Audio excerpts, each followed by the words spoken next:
आज सदन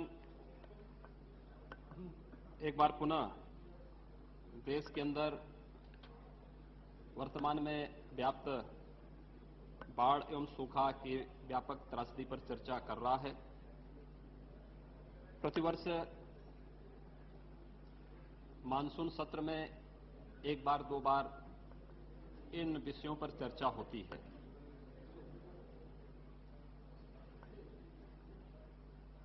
सदन पर हुई चर्चा को सरकार कितनी गंभीरता से लेती है। पिछले 12-14 वर्षों से हम लोग इस सदन में बैठ करके और जो चर्चाएं अब तक हुई हैं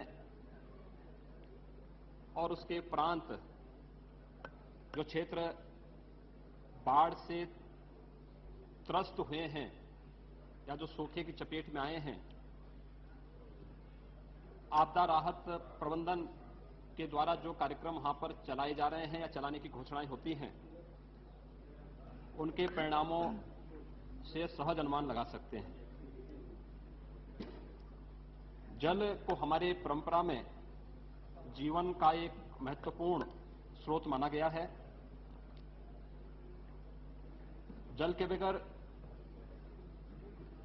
इस सृष्टि की ही कल्पना नहीं की जा सकती है।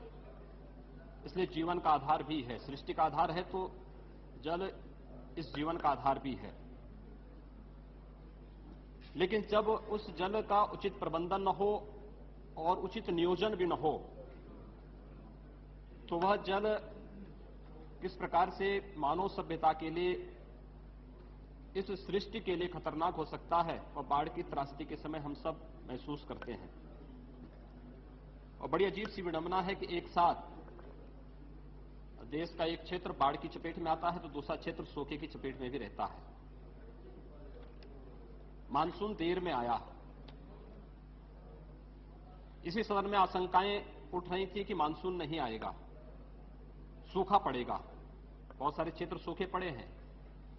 मेरे बगल में रमेश जी बैठे हैं। रमेश जी का छत्तीसगढ़, सावन में वहां पर बारिश ही नहीं हुई। बिहार का एक बहुत बड़ा भाग है जो आज भी सूखे की चपेट में है। लेकिन हम लोगों ने देखा कि पहले ही पंजाब और हरियाणा में जिस प्रकार से बाढ़ ने अपना कहर बरपाया, राजस्थान जो हमेशा सूखा रहता था, गुजरात में जहां हमेशा सूखा रहता था, इस बार बाढ़ की त्रासदी से वहां पर लोग खासतौर से उस क्षेत्रों में काफी हद तक प्रभावित हैं।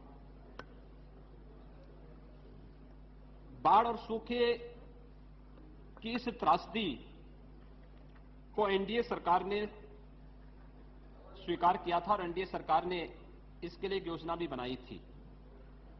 और कितना अच्छा होता कि पर्यावरण को ध्यान में रख करके, पर्यावरण के संरक्षण के लिए, पर्यावरण संवर्धन के लिए जो भी प्रयास हो सकते थे उनको ध्यान में रख करके नदियों को जोड़ने की उस परियोजना को क्रियान्वित किया गया होता तो संभवतः ऐसा नहीं होता कि इस देश का एक बहुत बड़ा भूभाग एक ही समय सूखे की चपेट में होता है तो एक बड़ा भूभाग बाढ़ की चपेट में भी होता है।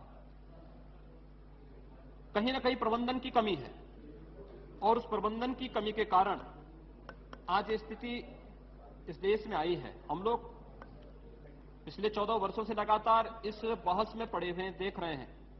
हमेशा जब भी मानसून सत्र प्रारंभ होता है तो कहीं से सूखे की आवाज उठती है, कहीं से बाढ़ की चर्चा उठती है। चर्चा के बाद मंत्री जवाब दे देते हैं और उस जवाब के साथ ही फिर आगे की योजनाएं क्या होनी है वो वहीं पे समाप्त भी हो जाता है। हम लोग जानते हैं घोषणाएं जो होती हैं यहां पर कितना वो प्रभावी हो पाता। कभी कभी यह भी प्रश्न उठता है कि संसद सरकार के प्रति जवाबदेह है या सरकार इस संसद के प्रति जवाबदेह, ये प्रश्न उभरने लगते हैं। और इसीलिए पार्लियामेंट्री डेमोक्रेसी पर जो एक प्रश्न उभरने लगा है, मुझे लगता है कि उस पर ध्यान देने की आवश्यकता है। मोदिया, आपदा कोई भी आए, मुझे लगता है आपदा बता करके नहीं आएगी। आपदा प्रबंधन के लिए आपने क्या किया है, सरकार उसके बारे में बताएं।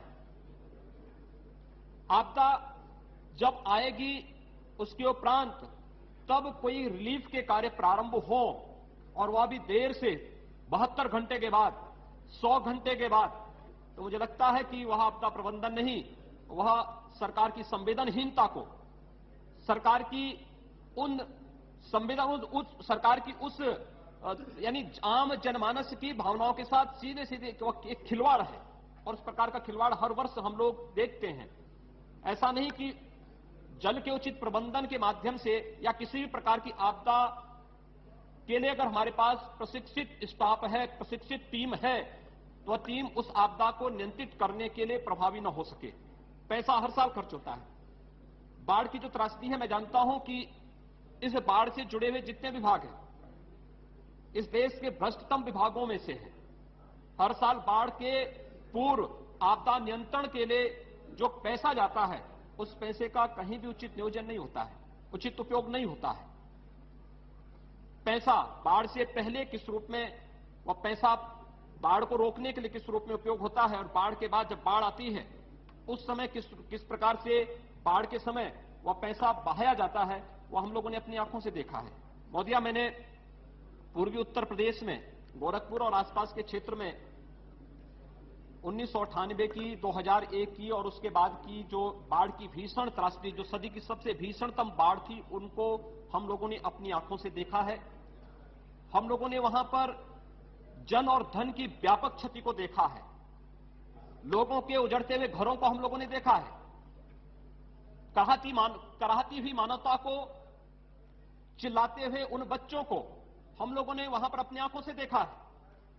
लेकिन बार बार वही प्रश्न उठता है कि बाढ़ के समय या किसी भी आपदा के समय मंत्रियों के, माननीय प्रधानमंत्री के, मुख्यमंत्रियों के दौरे उन संबंधित क्षेत्रों में होते हैं, लेकिन जब आपदा थोड़ा नियंत्रित होती तो उसके उपरांत सब शून्य हो जाता है। उसके बाद की कार्रवाई, उसके बाद की जो उसके बाद के उपाय होने चाहिए, वो जीरो हो जाता है।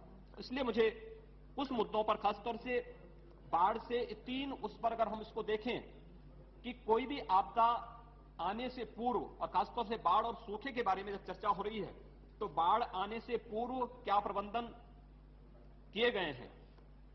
तटबंधों के संबंध में नदियां जो आज गाद से भर चुकी हैं, क्योंकि बाढ़ अचानक नहीं आ रही है, वनों की अंधाधुंध कटाई,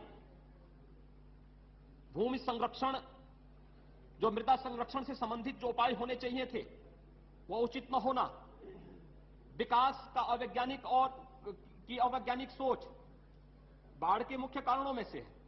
मैं इस बात को पिछले 3-4 वर्षों से महसूस कर रहा हूं। हमारा गोरखपुर जनपद, इस वर्ष भी आधा जनपद में अच्छी बारिश हुई, आधे जनपद में बारिश